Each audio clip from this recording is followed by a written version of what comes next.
আম্মা জান আয়েশা বলেন, লানা শামসুন ওয়ালিল আফাকি শামসুন ওয়া শামসি আফজালু মিন শামসিস সামাই ফা ইন্নাশ শামসা তাতলুউ বাদাল ফাজরি ওয়া শামসি তাতলুউ বাদাল ইশাই। আম্মা জান আয়েশা সিদ্দিকা রাদিয়াল্লাহু তাআলা আনহা বলেন, ও পৃথিবীর মানুষেরা, তোমাদেরও একটা সূর্য আছে রে, ঠিক তেমনি ভাবে আমি আয়েশারও একটা সূর্য আছে রে। তোমাদের সূর্য উদিত হয় ফজরের নামাজের পরে, আর আমি আয়েশার সূর্য উদিত হয় এশার নামাজের পরে। আম্মা জান আয়েশা বলেন, নবীজি যখন মসজিদে নববী থেকে এশার নামাজ আদায় পড়ে, আম্মা জান আয়েশা বলেন, যখন হুজুরায় আগমন করতেন, আমি আমার নবীর চেহারা মুবারকের সামনে একটা সুয়ের ছিদ্র দিয়ে সুতা ঢুকাইতে পারতাম। নবীর চেহারার সামনে একটা সুয়ের ছিদ্র দিয়া আম্মা জান আয়েশা বলেন সুতা ঢুকাইতে পারতাম। একবার চিন্তা করে দেখেন, আপনার আমার চেহারা বাদ দেন, বর্তমান বিশ্ব সুন্দরী যে আছে, অন্ধকারে তার চেহারা মোবারকের সামনে কোদালের ছিদ্র দেখা যাবে নি? কথা বলেন। তাহলে বোঝা গেল আমার আপনার নবী, বিশ্ব নবী রাহমাতুল লিল আলামিন এত সুন্দর ছিলেন রে। যাই হোক, যেই কথা বলতেছিলাম, ওই জান্নাতের ভিতরে আপনাকে আমাকে আল্লাহর পয়গম্বর হযরত ইউসুফ আলাইহিস সালাতু ওয়াস সালামের সৌন্দর্য দান করা হবে। আর দুনিয়ার জমিনে কণ্ঠর পাগল মানুষ, কণ্ঠ কেমন দান করা হবে রে? কণ্ঠ দান করা হবে আল্লাহর পয়গম্বর হযরত দাউদ আলাইহিস সালাতু ওয়াস সালামের কণ্ঠ। জান্নাতীদেরকেই আমার আল্লাহ দান করবে। আর জান্নাতের ভিতরে চরিত্রটা কেমন পবিত্র আমার আল্লাহ দিবেন, চরিত্রটা দিবেন রে আমার আপনার নবী, বিশ্ব নবী রাহমাতুল লিল আলামিন নবী, বিশ্ব নবীর চরিত্র আমার আল্লাহ জান্নাতীদেরকে দান করবে। জান্নাত এমন একটা জায়গা, দুনিয়ার জমিনে আমাদের সবার খায়েশ থাকে যে আমি দুনিয়ার জমিনে সাকসেসফুল হব, আমি সফল হব। আমরা কেউ মনে করি যার টার্গেট এমপি হওয়ার, যদি সে এমপি হয় তাহলে সে সফল। কারণ টার্গেট যদি থাকে যে আমি মন্ত্রী হব, সে যদি মন্ত্রী হতে পারে তাহলে সে ভাবে আমি সফল। কারণ টার্গেট যদি তাকে চেয়ারম্যান হওয়া, সে যদি চেয়ারম্যান হয়ে যায় সে মনে করে সফল। কারণ টার্গেট যদি তাকে উকিল হওয়া, সে যদি উকিল হয়ে যায় সে মনে করে আমি সফল।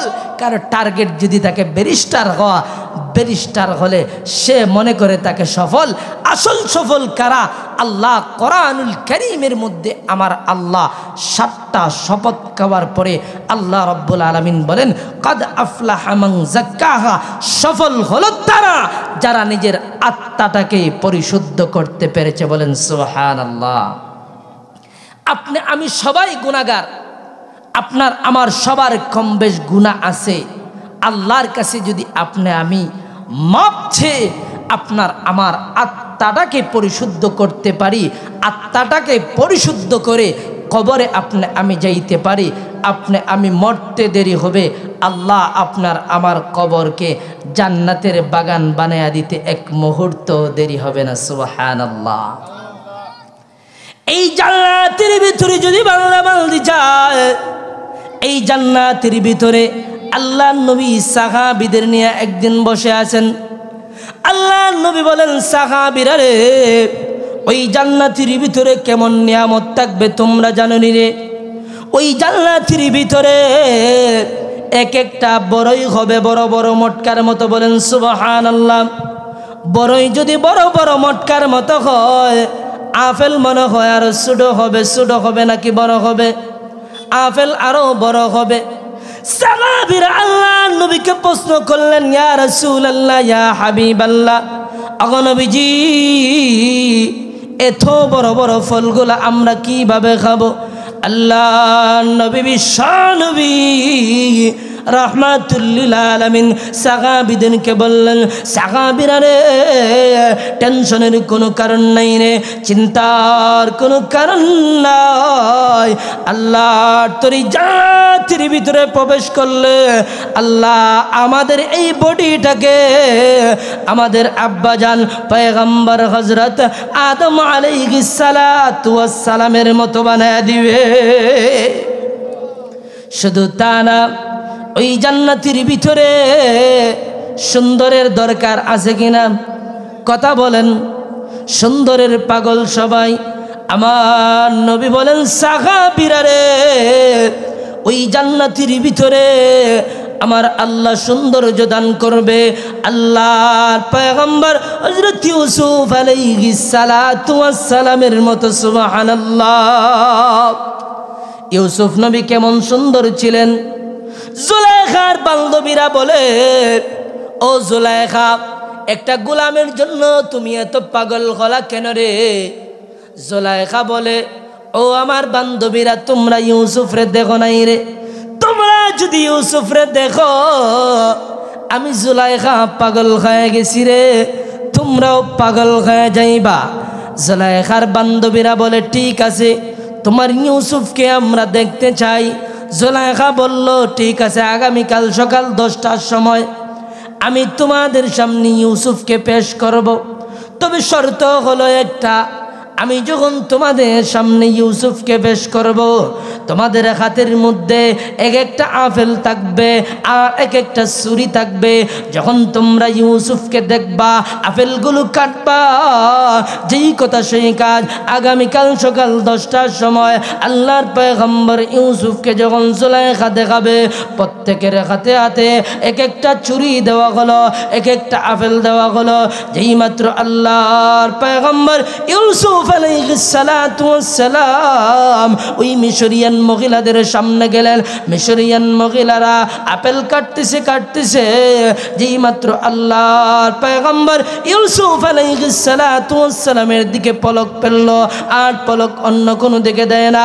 মিশরিয়ান মহিলারা আপেল কাটতে কাটতে হাতের আঙ্গুলগুলো পিস পিস করে ফেলেছে।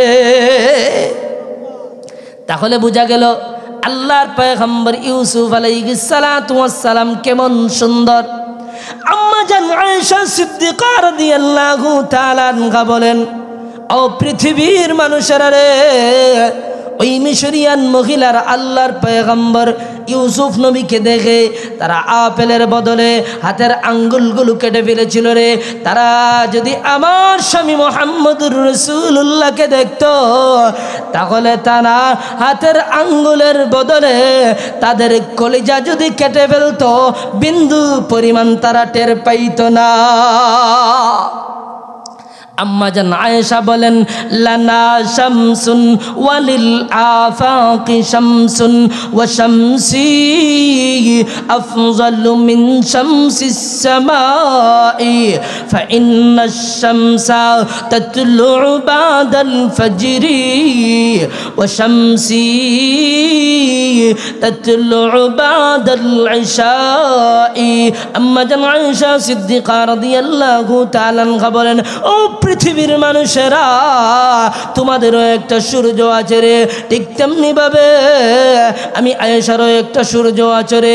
তোমাদের সূর্য উদিত হয় ফজরের নামাজের পরে, আর আমি আয়েশার সূর্য উদিত হয় এশার নামাজের পরে।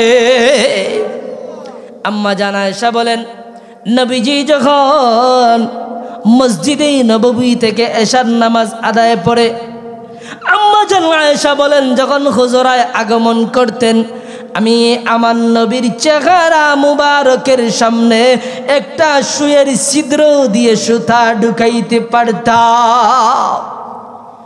নবীর চেহারার সামনে একটা সুয়ের ছিদ্র দিয়া আম্মা জান আয়েশা বলেন সুতা ঢুকাইতে পারতাম। একবার চিন্তা করে দেখেন, আপনার আমার চেহারা বাদ দেন, বর্তমান বিশ্ব সুন্দরী যে আছে, অন্ধকারে তার চেহারা মোবারকের সামনে কোদালের ছিদ্র দেখা যাবেনি। কথা বলেন।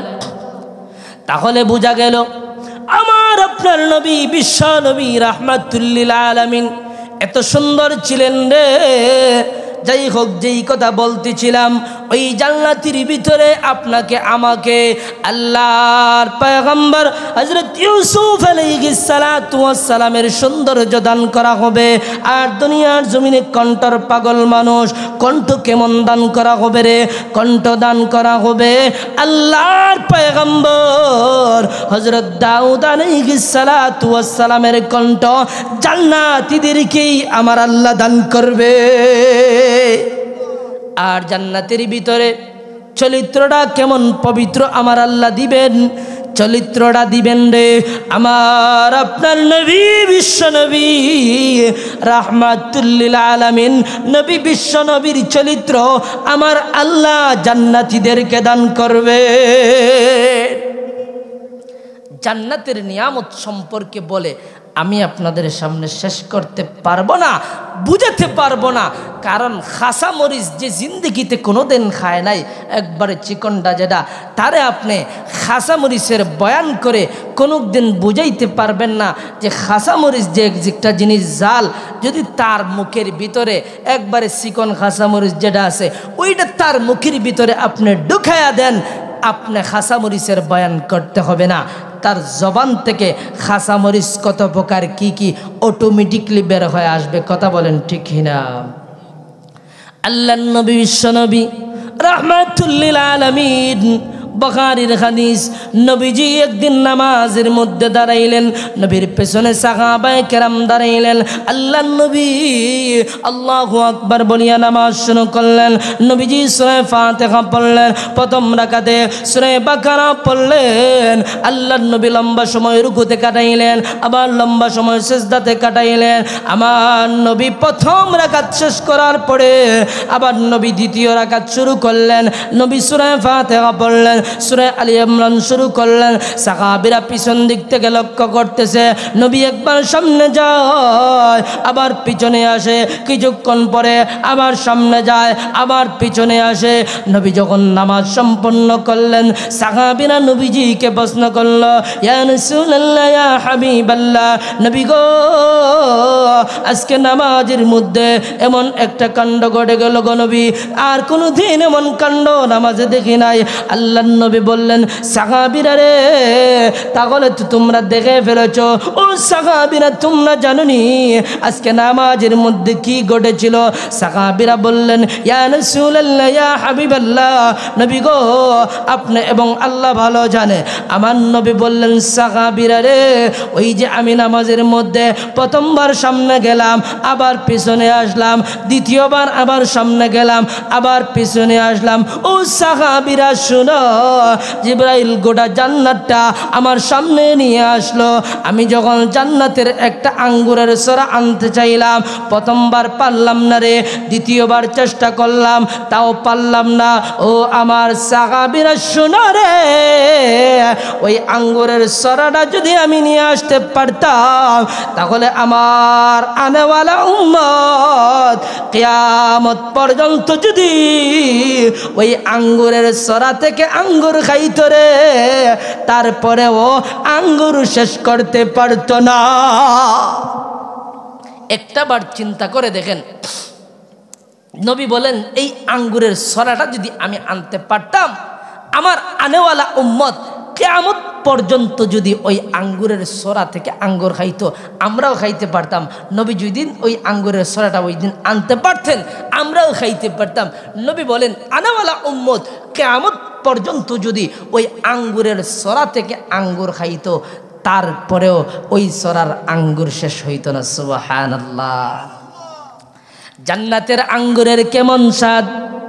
আল্লাহ নবীর সাহাবী হযরত দাহিয়াতুল কলবি রাদিয়াল্লাহু তাআলা আনহু নবীর সামনে যখন আসে, যখন নবীর সামনে সাক্ষাৎ করার জন্য আসে, নবীর দুই নাতি হাসান আর হুসাইনের জন্য কোনো কিছু নিয়ে আসে।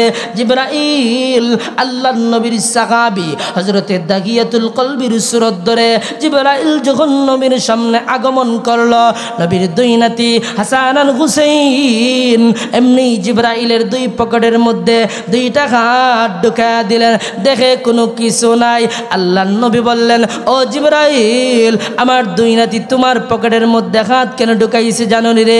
ও জিবরাইল তুমি আজ যে সূরাটা ধরে এসেছো রে, এই সূরা আমার নবী আমার সাহাবী হযরতে দাহিয়াতুল কলবির সূরা ধরে এসেছো রে।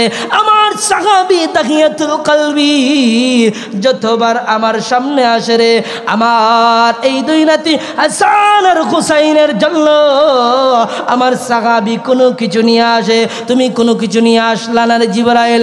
মুহূর্তের মধ্যে জিবরাইল বলে প্রভু গো আমি তো লজ্জা পাইলাম, আমি তো শরম পাইলাম, আল্লাহ অনুমতি দেন আমি জান্নাতের ভিতর থেকে আপনার দোস্ত মুহাম্মদুর রাসূলুল্লাহ সাল্লাল্লাহু আলাইহি ওয়াসাল্লামের দুই নাতি হাসান আর হুসাইনের জন্য কোনো কিছু নিয়ে আসে। আমার আল্লাহ জিবরাইলকে বললেন ও জিবরাইল যাও জান্নাতের ভিতর থেকে হাসান আর হুসাইনের জন্য জান্নাতি আঙ্গুর ফল নিয়ে যাও। যেই মাত্র জিবরাইল আল্লাহর তরি জান্নাতের ভিতরে প্রবেশ করলো, জান্নাতের কয়েকটা আঙ্গুর জিবরাইল পকেটের ভিতরে ঢুকাইল। আবার যখন নবীর সামনে গেল, নবীর দুই নাতি হাসান আর হুসাইনকে জান্নাতের আঙ্গুরগুলো দিল, তারা জান্নাতের আঙ্গুরগুলো খাইল। নবীর কাছে যায়, নানা গো আপনার সাহাবী দাহিয়াতুল কলবি যতদিন এসেছে কোনো না কোনো কিছু নিয়ে আসলো, আজকে কি নিয়ে আসলো গো? এত মজার আঙ্গুর খাইলাম গো নানা। ওই আঙ্গুর কোন বাজারের আঙ্গুর গো নানা? ওই আঙ্গুর মক্কার বাজারের আঙ্গুর নাকি মদিনার বাজারের আঙ্গুর? আমার নবী বললেন ও হাসান আর হুসাইন শুনে রে, আজকে যেই আঙ্গুরটা তোমরা খেয়েছো রে, ওই আঙ্গুর মক্কার বাজারের আঙ্গুর না রে, ওই আঙ্গুর মদিনার বাজারের আঙ্গুর না, ওই আঙ্গুর হলো আল্লাহর তৈরি জান্নাতের ভিতর থেকে জিবরাইল ফেরেশতার মাধ্যমে এনে তোমাদেরকে খাওয়ানো হয়েছে।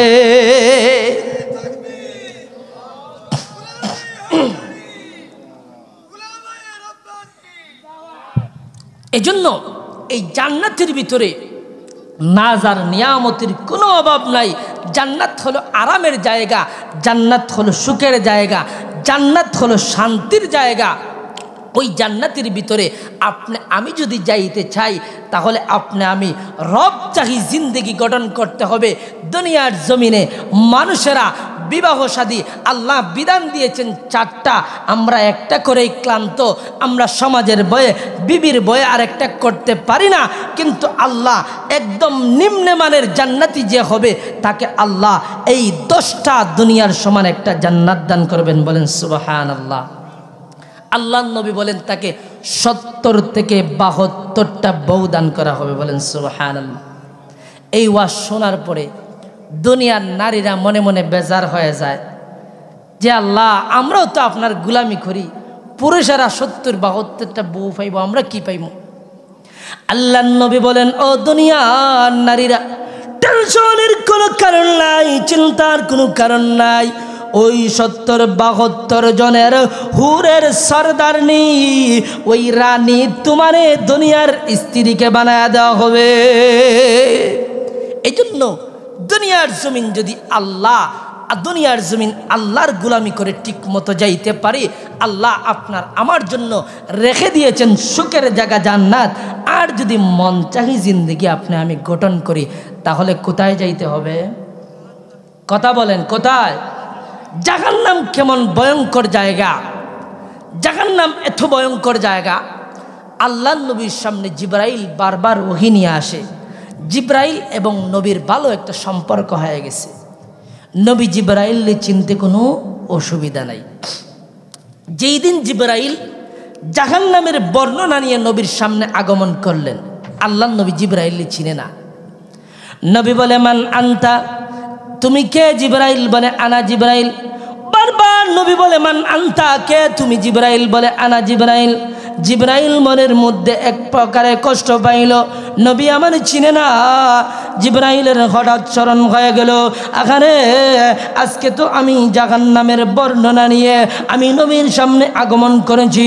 ওই জাহান্নামের বর্ণনা নিয়ে আসার কারণে জাহান্নামের পাশ দিয়ে আসার কারণে ওই জাহান্নামের কালো ধোঁয়া আমার চেহারায় লাগার কারণে আমার চেহারার আকৃতি নষ্ট হয়ে গেছে। এজন্য আল্লাহর নবী আমাকে চিনে না। জিবরাইল বলে, ইয়া রাসূলুল্লাহ, ইয়া হাবিবাল্লাহ, নবী গো, আজকে আমি জাহান্নামের বর্ণনা নিয়ে আসার কারণে, জাহান্নামের পাশ দিয়ে আসার কারণে, জাহান্নামের কালো ধোঁয়া আমার চেহারার লাগার কারণে আমার চেহারার আকৃতি নষ্ট হয়ে গেছে। এজন্য আপনি আমাকে চিনেন না। ওগো নবীজি, আজকে আমি জাহান্নামের বর্ণনা দিব।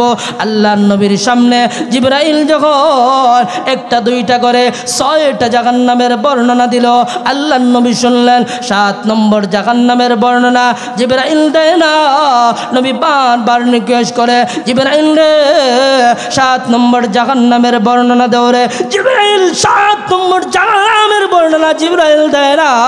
নবীকে বলে, নবী গো, 7 নম্বর জাহান্নামের বর্ণনা আপনি বরদাস্ত করতে পারবেন না গো নবী। নবী বারবার রিকোয়েস্ট করে, জিবরাইল রে 7 নম্বর জাহান্নামের বর্ণনা দাও। যেই মাত্র জিবরাইল 7 নম্বর জাহান্নামের বর্ণনা দিল, আল্লাহর নবী সঙ্গে সঙ্গে জমিনের মধ্যে ছিটকে পড়ে যায়। সাহাবীরা আল্লাহর নবীর চেহারায় পানি দেয়। নবীর যখন হুঁশ ফিরে আসে, আল্লাহর নবী শুধু কান্দে আর কান্দে। নবী হুজরাত থেকে মসজিদে যায়, মসজিদ থেকে হুজরায় যায়। কোনো সাহাবীর সঙ্গে আমার নবী কোনো কথা বলে না। সাহাবীরা টেনশনের মধ্যে পড়ে গেলেন, সাহাবীরা পেরেশানির মধ্যে পড়ে গেলেন। কি হয়ে গেল রে? কোনো কাফির বেঈমানেরা আমার নবী কি কোনো কিছু বলেছে নাকি? আবু বকর নবীর সামনে যায়, ইয়া রাসূলুল্লাহ, ইয়া হাবিবাল্লাহ, নবী গো, মক্কার কোনো কাফির বেঈমানরা আপনাকে কি কোনো কিছু বলেছে নাকি? নবী কোনো জবাব দেয় না। ওমর যায়, ইয়া রাসূলুল্লাহ, ইয়া হাবিবাল্লাহ, ওগো নবীজি বলেন গো, মক্কার কোনো কাফির বেঈমান আপনাকে যদি কোনো কিছু বলে থাকে, ইয়া রাসূলুল্লাহ, ইয়া হাবিবাল্লাহ, ওগো নবীজি আমি ওমর তার দেহ থেকে মাথাটাকে আলাদা করে দিব। আমার নবী কোনো জবাব দেয় না। আলী যায় নবীর সঙ্গে কথা বলতে, নবী কোনো কথা বলে না।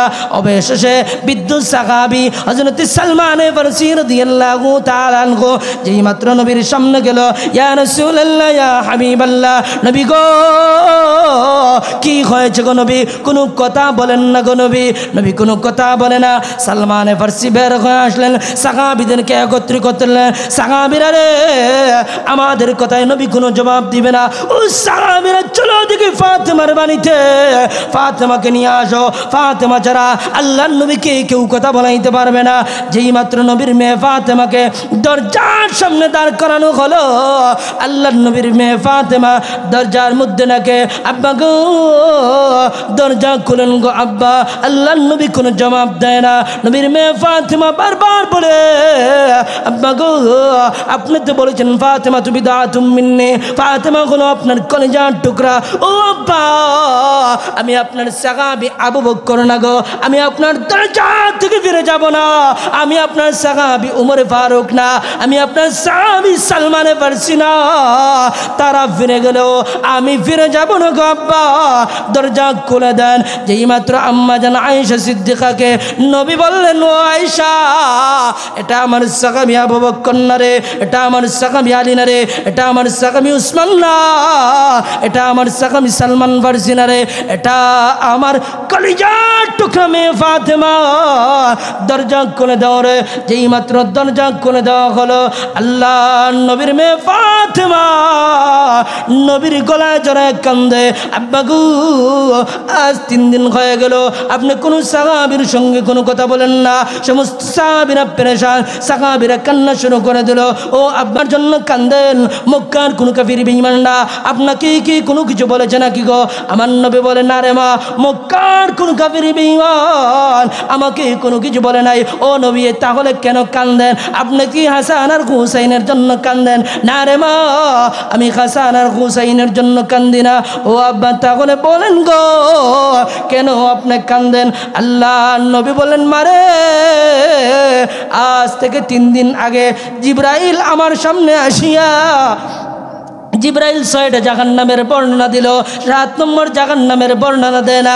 আমি বারবার রিকোয়েস্ট করার কারণে জিবরাইল যেই মাত্র 7 নম্বর জাহান্নামের বর্ণনা দিল রে, আমি নবী আর ঠিক থাকতে পারি নাই, কারণ 7 নম্বর জাহান্নামে আমার গুনাহগার উম্মতেরা থাকবে, এজন্য আমি নবী কান্দি। তাহলে বোঝা গেল আমার নবী উম্মতের জন্য কান্দেন, উম্মত জাহান্নামের আগুনে জ্বলবে, এজন্য নবী উম্মতের জন্য কান্দেন। ও উম্মত, জাহান্নামের আগুন বড় ভয়ঙ্কর, আমার নবী উম্মতের জন্য কান্দে, কিন্তু ওই উম্মত নবীর সুন্নত মানতে রাজি না।